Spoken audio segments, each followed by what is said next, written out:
last 24 hours of this drug lord's life. Pablo Escobar was the Colombian criminal who had the whole world in the palm of his hand in the 1980s and early 90s. Leader of the Medellín Cartel, Escobar has been the most powerful drug trafficker this world has ever seen. So it's safe to say that no one saw it coming when the criminal was caught and shot in the head on December 2nd, 1993, as he tried to run away from the authorities after his hideout had been discovered.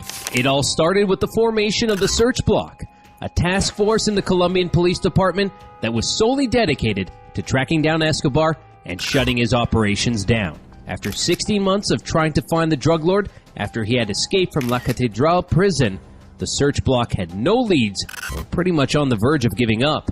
But that's when they managed to intercept a call that Escobar had made to his son, Juan Pablo. And well, let's just say that this was all the police needed to get to business and take down Escobar once and for all. After listening in on the conversations, the task force knew exactly where the kingpin was hiding, and they started making arrangements to hunt him down. But Escobar was no rookie. As soon as he realized the authorities were onto him, he started hatching plans to escape and went into total hiding. According to his son, the last time he saw his dad, Escobar took all of them to La Casa Azul, an animal shelter that the kingpin often liked to visit and help.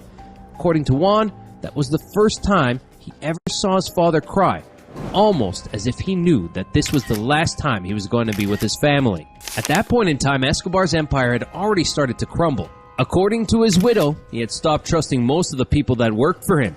Even his allies weren't on his side, and the only people that he could count on were a few old friends and, of course, his bodyguard, Álvaro de Jesus Agudelo, known as El Limón, who was by Escobar's side till the very end. On the last day of his life, Escobar woke up not knowing what the day had in store for him. In fact, he was on his bed talking on the phone when the Search Block stormed his house, and as soon as that happened, Escobar and El Limón made their way to the rooftops and attempted to flee.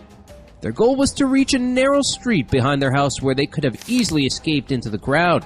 However, the task force came prepared and opened fire without any regard.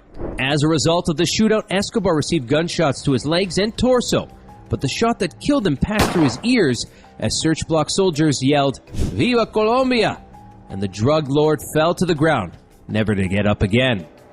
With Escobar and his bodyguard down, the Search Block celebrated their victory then there, taking a picture with the fallen kingpin, a visual that has gone down in pop culture history. However, their victory was almost met with a lot of rumors, with Escobar's own brothers insisting that the drug lord wasn't shot. In fact, they claimed that he had killed himself, all on his own, because he would rather die on his terms than be captured by the police. Escobar's brother said that he had always told him that he would shoot himself through the ear if the authorities ever got close to capturing him, and the fact that the ear shot is what killed him is proof of the fact that his death was a suicide by his own choice. To this day, no one really knows what went down between the Search Block and Escobar. But all we can say is that the last day of the drug lord's life was just as eventful as the rest of his criminal career. That's a wrap for last 24 hours of Pablo Escobar. What do you think of Escobar's death? See you next time with another 24 hours in someone's life. And until then, goodbye.